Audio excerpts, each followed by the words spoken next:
Colour blindness जो topic है ये क्लास 10th में भी पढ़ना है और क्लास 12th में भी पढ़ना है।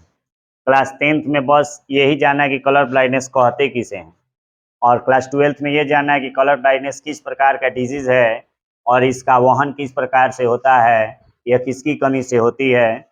तो इस वीडियो में हम लोग कलर ब्लाइंडनेस से संबंधित लगभग सारी समस्याओं को, सारी बातों को जानने का प्रयास करेंगे। तो सबसे पहला बात है कि कलर ब्लाइंडनेस है क्या। कलर ब्लाइंडनेस कहने का मतलब है कि कलर से ब्लाइंडनेस यानी कलर से अंधा आदमी है।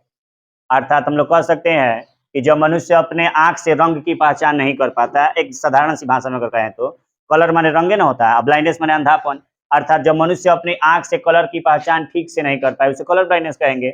लेकिन इसी को अगर ये तो हम तो काम चलाने लायक बोल देंगे कि इस तरह का डिफिनीशन हो सकता है, लेकिन इसका डिफिनीशन जब हम लोग जानते हैं तो देखोगे ध्यान से, जब कभी भी मनुष्य अपने आंख से रेड और ग्रीन कलर में डिफरेंस नहीं कर पाता है, उस व्यक्ति को कलर ब्लाइंडनेस नामक रोग होता है। जो ह्यूमन अपने नेत्र से रेड और ग्रीन कलर में डिफरेंस नहीं कर पाता है, पहचान नहीं कर पाता है, विभेद नहीं कर पाता है, उसी को हम लोग कलर ब्लाइंडनेस कहते हैं। इसको हिंदी में वर्णांधता कहते हैं। वर्णांधता हमारा जो आंख है, आंख का जो रेटिना है उस पे 3 गो कलर का पिगमेंट्स रहता है। 3 गो कलर का पिगमेंट्स कहने का मतलब क्या हुआ, हमारा जो आंख का रेटिना है उसमें 2 प्रकार के सेल पाए जाते हैं, एक रॉड सेल पाया जाता है, एक कॉन सेल पाया जाता है। तो कॉन सेल जो होता है कलर को पहचान करता है। कॉन सेल क्या करता है, कलर को पहचान करता है।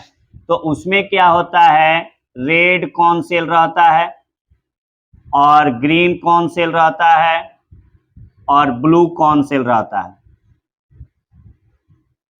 हमारा जो आई है, आंख है, और आंख के रेटिना पर किसी वस्तु का इमेज बनता है, और रेटिना में 3 प्रकार के कॉन सेल रहते हैं। कॉन सेल करता क्या है, व्यक्ति के कलर को पहचान कराता है, वस्तु के कलर को पहचान कराता है। तो हमारे रेटिना में 3 प्रकार के कॉन सेल हो गए, जिसका एक होता है रेड कॉन सेल, एक होता है ग्रीन कॉन सेल और एक होता है ब्लू कॉन सेल। तो रेड कॉन सेल को हम लोग इरिथ्रोप्सिन कहते हैं, ग्रीन कॉन सेल को क्लोप्सिन कहते हैं और ब्लू कॉन सेल को साइनोप्सिन कहते हैं। यानी ये जो 3 जो कलर हैं, इन तीनों कलर को हम लोग प्राइमरी कलर कहते हैं, और इन तीनों कलर से ही सभी कलर का निर्माण होता है। जितने भी कलर होते हैं इन्हीं तीनों कलर के मिलने से बनते हैं। हमारा जो आंख है 160 कलर को पहचानने की क्षमता रखता है। हमारा जो आंख है 160 कलर को पहचानने की क्षमता रखता है, और इन सभी को मिलाकर 160 कलर को हम लोग बना सकते हैं। 160 कलर को ये क्या करता है, आइडेंटिफाई कर सकता है। तो अभी तक हम लोगों ने यही जाना कि कलर ब्लाइंडनेस कहते किसे हैं, कि जब कभी भी मनुष्य अपने आई से, अपने नेत्र से, अपने आंख से रेड और ग्रीन में विभेद नहीं कर पाता है, अंतर नहीं कर पाता है, उसी को हम लोग कलर ब्लाइंडनेस कहते हैं। कलर ब्लाइंडनेस जो है ज्यादातर, सबसे ज्यादा जो होता है मेल में होता है। सबसे ज्यादा किस में होता है, मेल में होता है। मेल में 8% कलर ब्लाइंडनेस होता है, जबकि फीमेल में 0.4% कलर ब्लाइंडनेस होता है। फीमेल में क्या होता है, 0.4% कलर ब्लाइंडनेस होता है। कलर ब्लाइंडनेस की खोज जो थी विल्सन ने सन 1911 ईस्वी में किया था।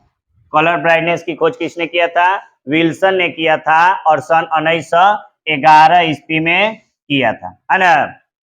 अब ध्यान से देखो, मान के चलो कि कोई व्यक्ति है, वह ग्रीन और रेड में विभेद नहीं कर पा रहा है। तो सपोज करो कि वह लाल में विभेद नहीं कर पा रहा है, या सपोज करो कि वह ग्रीन में विभेद नहीं कर पा रहा है, अर्थात उसको लाल कलर ठीक से दिखाई नहीं दे रहा है, या उसको ग्रीन कलर नहीं दिखाई दे रहा है। अगर उसको लाल कलर ठीक से दिखाई नहीं दे रहा है, या लाल कलर को वह ठीक से पहचान नहीं पा रहा है, तो उस दोष को हम लोग प्रोटोनोपिया कहते हैं। अर्थात हम लोग तो इतना जान गए हैं कि ग्रीन और रेड में जब विभेद नहीं कर पाएगा उसको कलर ब्लाइंडनेस कहेंगे, लेकिन अगर खाली लाल में विभेद नहीं कर पा रहा है, लाल को ठीक से पहचान नहीं पा रहा है, लाल को ठीक से देख नहीं पा रहा है, तो उस रोग को क्या कहते हैं? प्रोटोनोपिया कहते हैं। अगर वही दोष ग्रीन में आ जाता है, अर्थात वो ग्रीन कलर को ठीक से पहचान नहीं पाता है, हरिहर कलर को ठीक से देख नहीं पाता है, पहचान नहीं पाता है, आइडेंटिफाई नहीं कर पाता है, उसको ड्यूटेरोनोपिया कहते हैं। रेड वाले को प्रोटोनोपिया और ग्रीन वाले को ड्यूटेरोनोपिया कहते हैं। समझ में आ रहा है? अब देखते हैं कि यह जो रोग है होता कैसे है। यह जो रोग है होता कैसे? अभी तक तो हम लोगों ने यह जाना कि कलर ब्राइटनेस कहते किसे हैं, हमारा जो रेटिना होता है उस पे कितने प्रकार के कौन सेल पाए जाते हैं, हम लोग कितने कलर को पहचान कर पाते हैं, मेल में कितना होता है, फीमेल में कितना होता है, इसकी खोज किसने की थी, अगर लाल वाला दोष होता है तो क्या कहेंगे, हरियर वाला दोष होता है तो क्या कहेंगे। अब हम लोग जानेंगे कि आखिर में ये होता कैसे है, मेल में ही ज्यादातर क्यों होता है और फीमेल में कम होता है, क्यों होता है। चलो देखोगे समझ। अब हम लोग जानेंगे कि आखिर में ये मेल में होता कैसे है। देखो, ये सपोज करो कि ये क्रोमोसोम है ना, तो ये क्रोमोसोम है, तो ये एक्स क्रोमोसोम है जिसमें कलर ब्लाइंडनेस है, और ये एक्स क्रोमोसोम है जो नॉर्मल है। मेल में फीमेल में एक्स एक्स क्रोमोसोम पाया जाता है और मेल में एक्स वाई क्रोमोसोम पाया जाता है। समझ रहे बात को?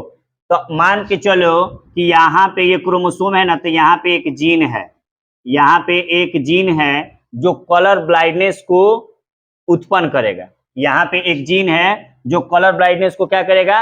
उत्पन्न करेगा। और इसी जहां पे जिस स्थिति में यहाँ पे वो कलर ब्राइटनेस वाला जीन है, वही स्थिति में यहाँ पर भी क्या है? कलर ब्राइटनेस वाला जीन है। जैसे अगर ये ऊपर वाला पे है तो ये भी ऊपर वाला पे ही है, माने एक ही जगह पे है। इतना ध्यान पर रखोगे, एक ही जगह पे। जैसे अगर ये यहाँ से ये 1 सेंटीमीटर है और यहाँ पे भी 1 सेंटीमीटर पे रहेगा, अर्थात ये एक्स क्रोमोसोम है और एक्स क्रोमोसोम में ऊपर वाला में एक क्रोमोसोम जो माने ऊपर वाला जो भाग है उसमें कलर ब्लाइंडनेस उत्पन्न करने वाला जीन है, कलर ब्लाइंडनेस उत्पन्न करने वाला प्रोटीन है ना। और यहाँ पे क्या है कि ये कलर ब्लाइंडनेस उत्पन्न नॉर्मल प्रोटीन जीन है, यहाँ पे क्या है? नॉर्मल जीन है। इतना ध्यान पर रखोगे ना कि क्रोमोसोम पर जीन की स्थिति को दर्शाने वाले को लोकस कहते हैं। क्रोमोसोम पर अगर जीन की स्थिति को बताता है, जीन के पोजीशन को बताता है, उसको हम लोग लोकस कहते हैं। अब देखो, ये एक खराब हो गया और ये क्या हो गया? नॉर्मल हो गया, बढ़िया हो गया। तो जब ये दोनों एक दूसरे से क्रॉस कराते हैं ना, जब ये दोनों एक दूसरे से क्रॉस कराते हैं, तो ये दोनों एक दूसरे से जब क्रॉस कराएंगे तो क्रॉस कराने के बाद से यहाँ पे जो संतान उत्पन्न होता है वह नॉर्मल हो जाता है। वो कैसा हो जाता है? नॉर्मल हो जाता है। क्यों नॉर्मल हो जा रहा है? कि जब एक खराब है और एक बढ़िया है, तो एक खराब और बढ़िया जो है, जब एक खराब और एक बढ़िया को मिलाया जाता है तो बढ़िया का ही प्रभाव उत्पन्न होता है। उसको हम लोग रिसेसिव कहते हैं।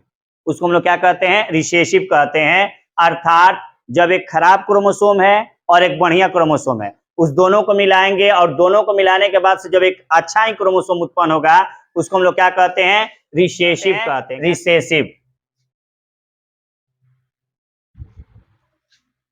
समझ रहे हो? देखो, ये मेल वाला फीमेल वाला था तो यहाँ पे नॉर्मल है कलर ब्राइटनेस वाला, और यहाँ पे क्या है? नॉर्मल है। तो ये दोनों जब उत्पन्न होता है तो क्या हो जाता है? नॉर्मल होता है।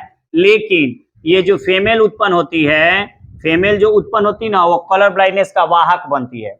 कलर ब्राइटनेस का क्या बनती है? वाहक। वाहक माने क्या मतलब है? कि वह कलर ब्राइटनेस का उसके अंदर गुण रहेगा, जब कभी भी उसको मौका मिलेगा ना तो वह दूसरे में क्या कर सकती है? दे सकती है। समझ रहे बात को? और मेल में यह ज्यादातर होता कैसे है?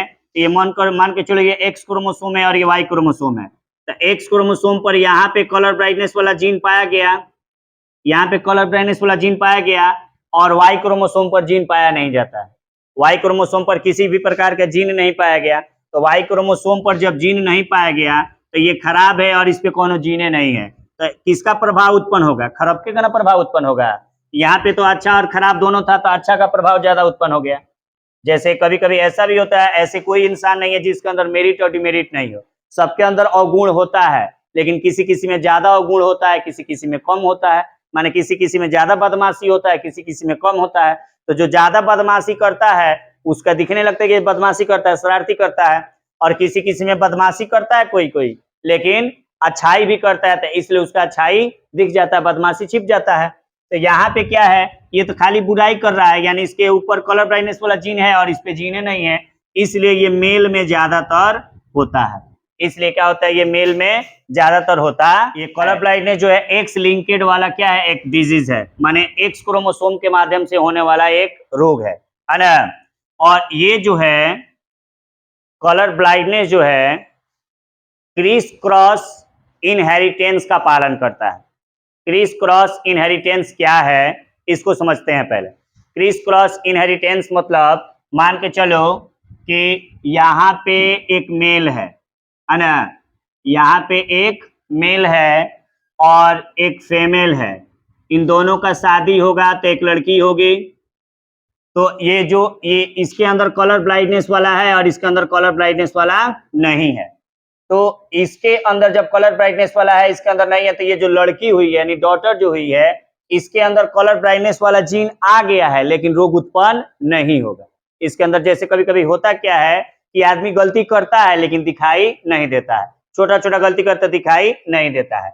अब क्या होगा, अब जब इस लड़की का शादी होगा और इस लड़की के शादी होने के बाद से अगर लड़का होता है तो उसमें यह रोग हो जाएगा। अर्थात यह जो रोग है, यह जो लड़का का ये आदमी क्या हुआ, नाना हुआ, नाना हुआ ना। जैसे इन दोनों के मिलने से एक लड़की हुई, तो लड़की, ये जो लड़की थी इन दोनों की बेटी हुई और इन बेटी का फिर इस बेटी का फिर शादी होगा और इस बेटी का शादी होने के बाद से फिर जो लड़का होगा उसमें यह क्या पाया जाएगा, दोष पाया जाएगा। तो यह जो है इसका क्या माने, यह जो व्यक्ति है या यह जो बच्चा है इसका नाती हुआ, अर्थात यह नाना हुए। तो क्रिस क्रॉस इनहेरिटेंस में होता क्या है कि नाना का जो गुण होता है, नाना का जो रोग होता है, नाना का जो दोष होता है वो उनके नाती में चला जाता है। इसको हम लोग क्रिस क्रॉस इनहेरिटेंस कहते हैं।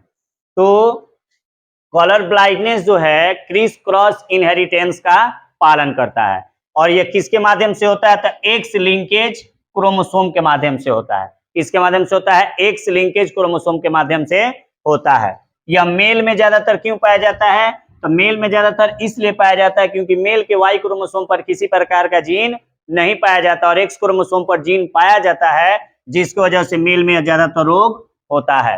कलर ब्लाइंडनेस में हम लोग कलर ब्लाइंडनेस में किस किस कलर की पहचान नहीं कर पाते हैं, रेड और ग्रीन की पहचान नहीं कर पाते हैं। इसकी खोज विल्सन ने सन 1911 में की थी। मेल में सबसे ज्यादा होता है 8% होता है, फीमेल में सबसे कम 0.4% होता है ना। हमारा जो रेटिना है उस पे 3 प्रकार के कौन सेल पाए जाते हैं, रेड, ग्रीन और ब्लू। इन तीनों को हम लोग प्राइमरी कलर कहते हैं। इन तीनों प्राइमरी कलर को मिलाकर हम 160 कलर बना सकते हैं।